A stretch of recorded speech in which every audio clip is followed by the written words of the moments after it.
Hello, everyone. My name is Marion with DTM Real Talk Channel. It's the channel that you can tune into, have the ability to listen to the thoughts of others about topics all over the world that touch every one of our lives. Everybody goes through basically the same thing. There is nothing new under the sun. So if you're going through, someone else has already been there. Maybe you can find hope. Maybe it's a pathway that can set you on the right road just by tuning in. So DTM Real Talk, just keeping it real. And if you like it, like us at the bottom, subscribe, and let us know just how we helped you. Just keeping it real. Nothing but love.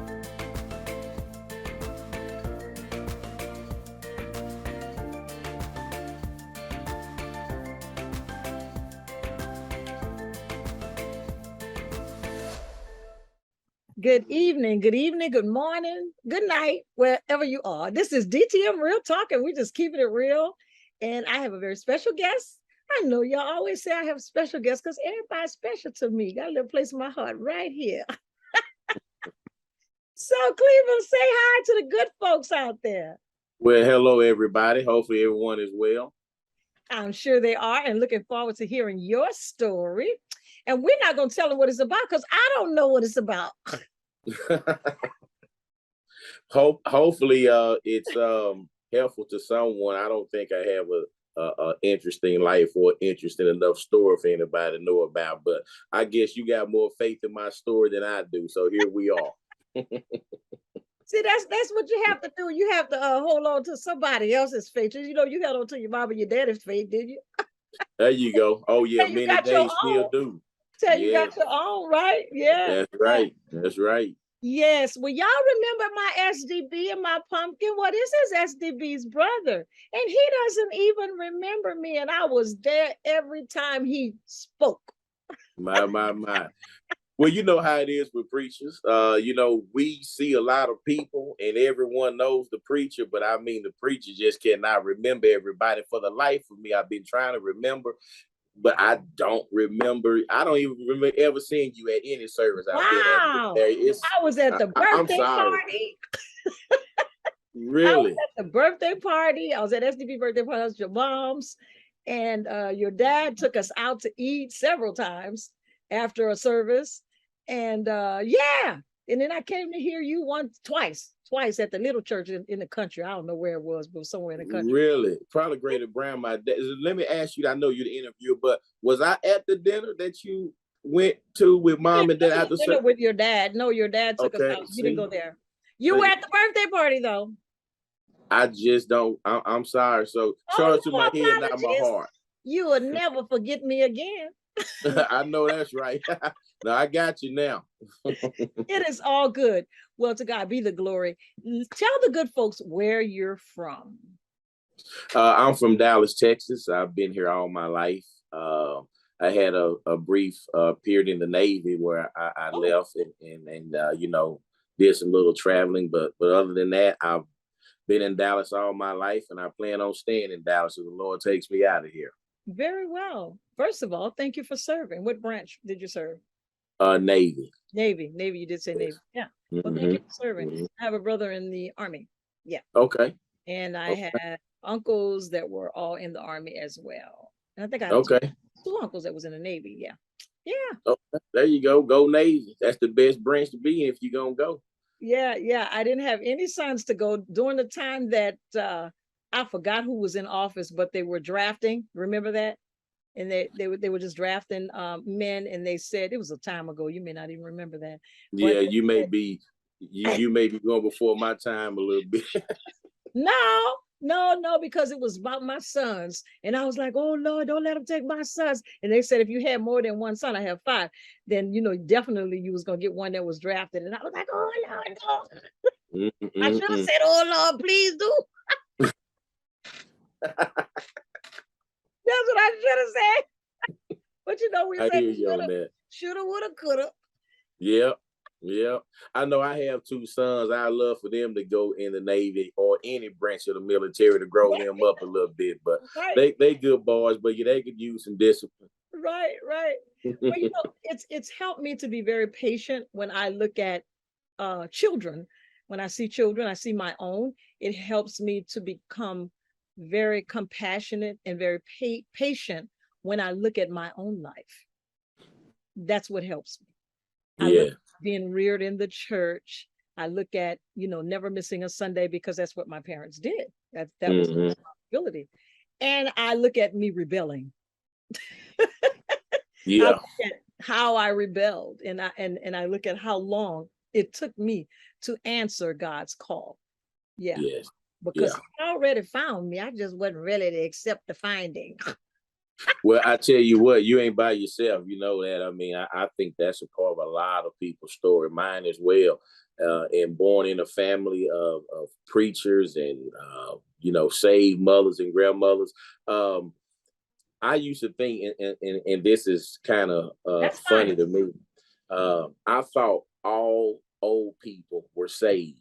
I mean, that's just where I come from. If you were an old woman or an old man, you were saved until I met my wife and married her and met her 86-year-old grandmother. Oh my goodness. That woman wasn't saved, and she wasn't scared to let you know she wasn't saved. She was smoking weed, drinking, cussing, would shoot you. She didn't care, and it just shocked the living daylights out of me. It ruined my whole reality. All old folks are not saved. I learned that lesson. Learn that lesson, right? You may not be the only one that thought like that. I didn't think like that, but you may not be the only one that thought like All the ones I saw, they were saved. I mean, I always lead you in the right way. They always had Jesus in their mouth, and they were trying to sing you out with the blessings of the Lord. But I tell you, my wife's grandmother, she wasn't ashamed. Boy, I tell you, she didn't. She wasn't a believer, and she didn't mind showing you or letting you know. And it just shocked me to death. And I was like, "Baby, that's your grandmother? You sure?" I'm like, I thought all old folk were saved, so I had a shock into reality. yes, indeed. Yeah. Like, here we go. Yes. Stand Yes. up to tell the truth. Yes. Yeah, that is true. Yes, yes, yes. So tell us a little bit about your childhood. Well, my childhood was great. I thank God for the childhood that I had. Dad and mom has always been together. I was born in 1976, so I'm still a youngster. Yeah. Thank God for that. But Dad always was at home. I've never went without food, clothes, protection, uh, good godly wisdom and advice. We Uh-huh. had family night every Thursday. It was pizza in every single Thursday. Uh-huh. We went to Colorado every year. If it wasn't Colorado, it was California, or it was somewhere else that we would go. So Dad, even though he didn't make a lot, and I tell you what, I've heard other people say this, and I agree with it. We were poor, didn't have a lot of money, but I didn't know we were poor. I didn't know. I mean, Same here. I never went without. But just having a dad that's there, a mother that was there in my life, brothers and sisters that was there, our whole family, aunts, uncles, cousins, we were just all together. So it just made for a great upbringing. And if I could go back to my childhood and do it over again, I'd do it in a heartbeat. You wouldn't change a thing, huh? No, I wouldn't. No. I'd change some of the things I did, but I wouldn't change the family that I come from. I wouldn't Right. change any of my experiences. I had a great childhood, and I thank God for it. Yeah. That's awesome. That is Yeah. awesome. Yes, yes, yes. And it's been a pleasure knowing your mom and dad, to be honest with you. They're Yeah, great people. they are. They're really good people. Really good people. Yeah. So graduation, after you graduated, after you had left home, how did that roll for you? Um, Prodigal son. Prodigals. Yeah. I got married right after I graduated. As a matter of fact, it was a year after I graduated. I graduated in '94. I got married in '95. Uh-huh. And I was doing like a lot of young people do. Not everybody. And thank God for the young folk that go to college or take the advice they were given. Me, I was glad to have graduated. I was sick of school. I was ready to live my life. I was grown. I had been wanting to be grown since I was like 5 years old. And so now that I was grown, I was doing everything I wanted to do except working because I didn't want to work. Uh-huh. So I wasn't working, and I get little odds and ends here and get money in the kind of way I could. Uh-huh. Smoking weed, drinking, hanging out with the fellas. I love shooting pool, so I'll make sure I'm at Oh. some pool hall somewhere. Uh-huh. But I mean, I had a good time, but I was broke. You know what I mean? Yeah. But I had a good time. Acting like I didn't know who God was and all Right, that good right, right.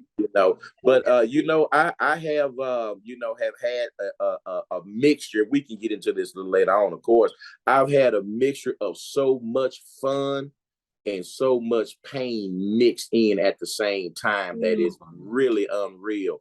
Wow. And some of the things that the Lord has allowed me to face. I don't even know why I'm still sitting here today in my Wow. right mind. But to answer your question, yeah, I shot off like a rocket, doing everything I couldn't do when I was growing up. Been in that godly home that you couldn't do. Thought I was in a prison. I was in paradise and didn't even know Nah. it. Yeah, Look, I think I could raise my hand. I hear you. I was in paradise and did not even know it. When I got out of paradise, I thought I was in heaven and realized I was in hell because it was rough out there. And I wanted to go home many, many a day. And you know what? Like a lot of young people, I had to go home a few times. Yeah. Go back to mom and dad. I thank God that I had the kind of parents that I could go back if I needed, some help or things got too hard. They were always there for me. I can go back tonight if I want to, but I'm too old for that now. Amen, amen. So when did you meet your wife? I met my wife in '89. Oh, okay. And we met over the phone. Okay. With when internet and social media and all that kind of stuff. Okay. We met over the phone. She called me. Wait, you was on one of them dating sites? No. You said on the phone. I'm like, you said social media. I'm like, okay, wait a minute. Yeah, I said, it wasn't social media back then, So her cousin and her said they were playing on the phone, just making random phone calls. And her cousin called me, and when I answered the phone, know you. She didn't know no, you. she didn't know. They're just making random phone calls. Okay. Yeah, just calling. And so I answered the phone, and she said, "Man, you sound good." I'm like, "Well, you sound good too." And I'm talking to her cousin,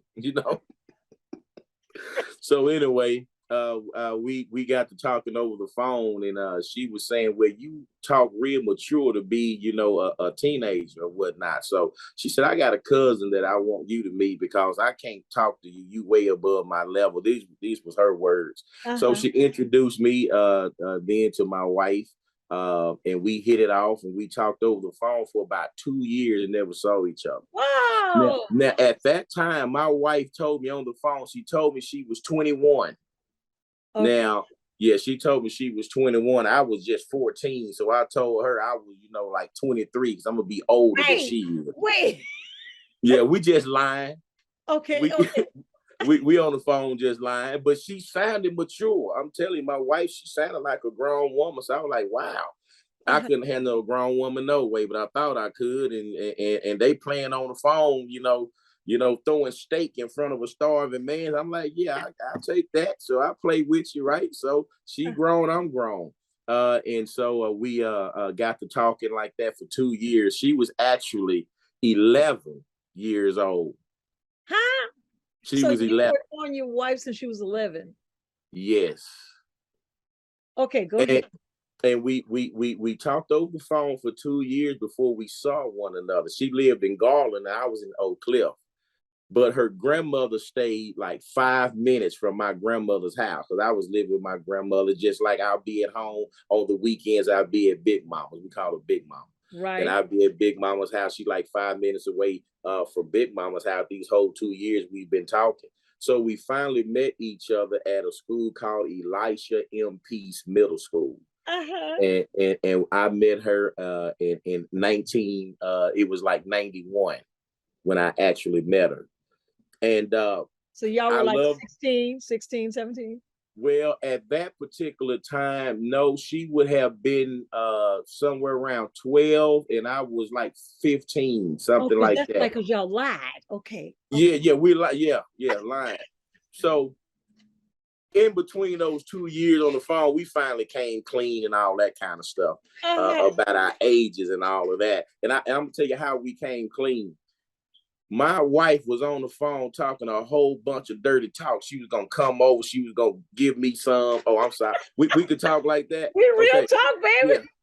Where she, she was gonna come over. She was gonna give me some, and we was gonna roll in the seats. We was gonna just do our thing. Wait a minute, how old was she? And how old was she now? 11. Just fast. Oh, she was bad, little girl. Yeah, just fast. She just fast. So I tell you what, she was supposed to have come over that night. I went and bought new clothes. I went to the barbershop, got my hair cut. I think she's supposed to have been coming over my house like at 6 o'clock. 6 o'clock came, she didn't show up. 7 o'clock, 8 o'clock came, 9 o'clock. I'm in the front yard just fresh. I'm G'd up out there waiting on somebody who can't even talk on the phone after 10 o'clock. So the next, having fun. Yeah, they took me for a ride. So anyway, once I talked to her and I told her, hey, what happened? I'm waiting on you. I got G'd up. And you supposed to been coming over here and you didn't. And so she felt bad and she just started telling me, well, I really ain't that old and this is who I really am. And I was like, really? I couldn't be too mad. I'm like, well, I ain't that old neither. But you at least could have told me that, had me out here spending money that wasn't mine. Because I hit daddy up that night. He didn't know why he was giving me the money. You gonna see this show, right? Yeah, he'll see it. That's I'm sorry, Daddy. You're fessing up. YG, he's sorry. Yeah. But that's how I ended up finding out that she really wasn't the age she was, and she found out, likewise. But we had a good time being together, and so everything was good. Everything was fine. Yeah, we had a great time. When did y'all truly start dating? As a matter of fact, we really started dating after I met her at Elisha M. Peace. And I don't know what year that was. It had to have been it had to be 91 or 92 because we got married in 94. Oh, okay. So you were married at what age? I was 18 and she was 16. Oh, wow. Okay. Yeah. Okay. She had to have her mother's permission. Okay. To get married. So her mother signed her over to me. I always tease my mother-in-law when she tried to get into our business and try to tell me what to do with my wife. I said, "Oh, wait a minute, I didn't bought her. You didn't sold her to me. She mine, so you can't tell me what to do with her. She good. She with me. She all right. So it had to be somewhere around 92. We really got serious, and that was when I met her at Elisha M. Peace. I loved her from the first day I saw her, first moment I saw her, and and she said the same as well, about me. And we went to high school together at Kimball High School. I graduated from Kimball. And we got married when she was in the 11th grade. I had just graduated in 94. He was supposed to have been going back to school that next year in 95, but she got used to laying up with her husband that night. We already had our first child. She was too grown to go back to school, so she said, "Forget that school." I used to tell her, "Tommy, get up. You got to go to school. You got to graduate." She was like, "Hey, you my husband. If I got to go to school and work, what I need you for?" And I'm like, "Really? You just go, I said, you just don't want to get your butt up in the morning. You just want to lay down. And that's what she did. So she never graduated. Wow. She said she was too old for those kids. See, she was still a kid herself, but she was married, Yes, indeed. Yes, indeed. So how many children did you guys have? We have 4. 4. Okay. Yes. Okay.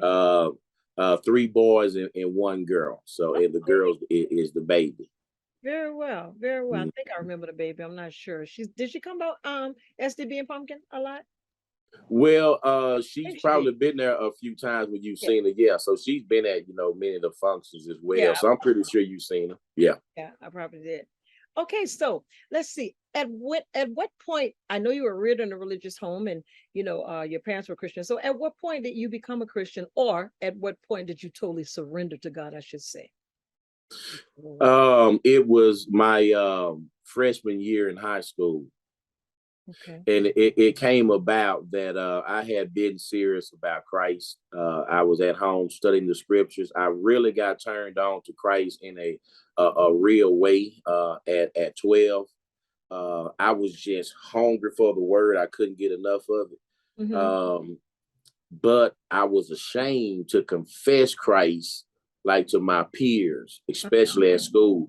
So I went my freshman year to Kimball High School, and my best friend to this day is named Jesse. And I saw Jesse and another friend of mine named Tracy. They was in the hallways in the schools just proclaiming Christ. I mean, witnessing to people. They were young, they were my age, ninth and 10th grade students just on fire for Christ. And that made me so ashamed of myself that, I had been knowing Christ in the way that I did, and I was ashamed to confess it. Yeah. But when I met those guys, their boldness caused me to come out of the dark. And ever since then, I've never been ashamed again to publicly, profess Christ. But from the ninth grade to graduation, me and those three guys, we taught Bible classes every morning at our school from the ninth till we graduated. The whole school knew us as the three preachers. Wow. But you hadn't accepted the call into the ministry to preach the word of God at that time. You were just doing it. As a matter of fact, at that time, I wasn't doing ministry. I was just, just a Christian. I did not know if God was going to call. Not just. You were a Christian proclaiming the word, not just. I get messed up when you say just. Right. Well, not having a I know. I'm just office in the church or whatnot, but that came in 2003. Okay. When I felt the call of God on my life to go in ministry. So, but of course, as I say, from the age of 12, that's when I really got turned on to Christ in a real way, even though times in between that, it was seasons where you wouldn't even know I was a Christian. Yes. So you accepted Christ as Lord and Savior around 12 years old, and you totally surrendered later on. Absolutely. Gotcha. Just making sure for the good folks out there. There you go. Well, that is very interesting. Most interesting and funny is the way you met your wife. So you've been knowing her since she was 11 years old, and finally got married when you were 18 and she was 16. That is amazing. Yes. So let's talk about some of the beginning times of that marriage before we sign off for the good folks. Okay. Some of the beginning times of that marriage. We fought a lot. Did you really? Said you don't look like what you've been through. I never would have known that. Just being around y'all. But go ahead. Yeah, we fought a lot, and we loved just as much. I mean, my sister say we deserve one another because she said we both crazy. Well, one minute we'll be, we'll be fighting like cats and dogs, and the next minute we love it.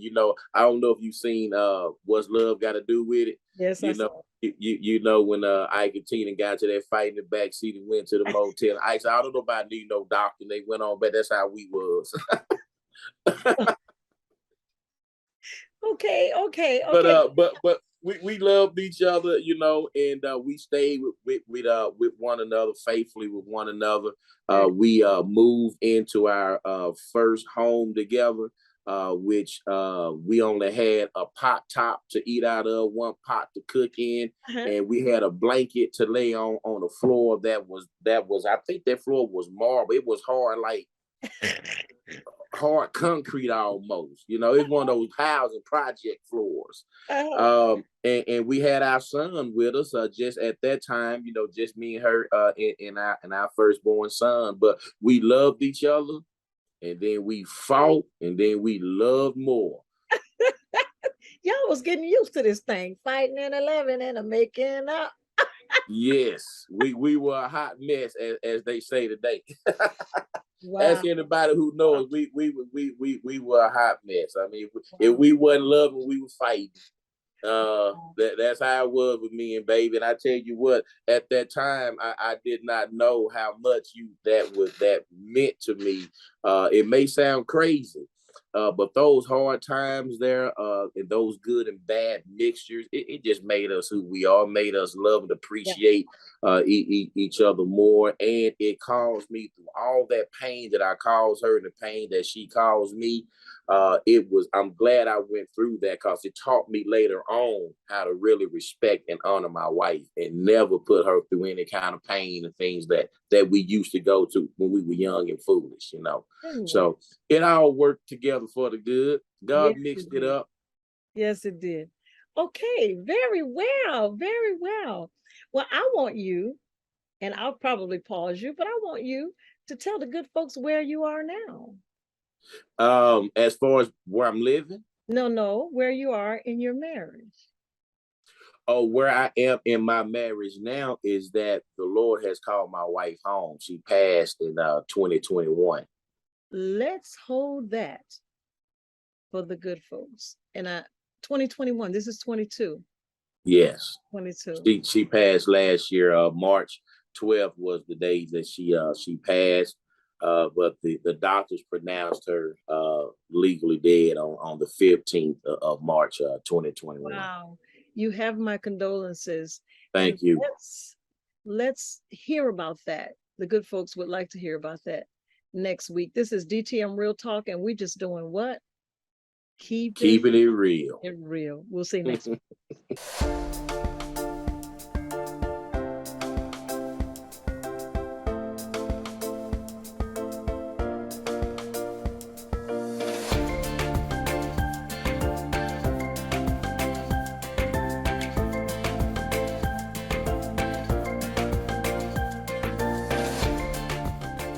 Thanks for watching DTM Real Talk. Be sure to join us for more conversation. And oh yeah, don't forget to hit that like button, share, and subscribe while you're there.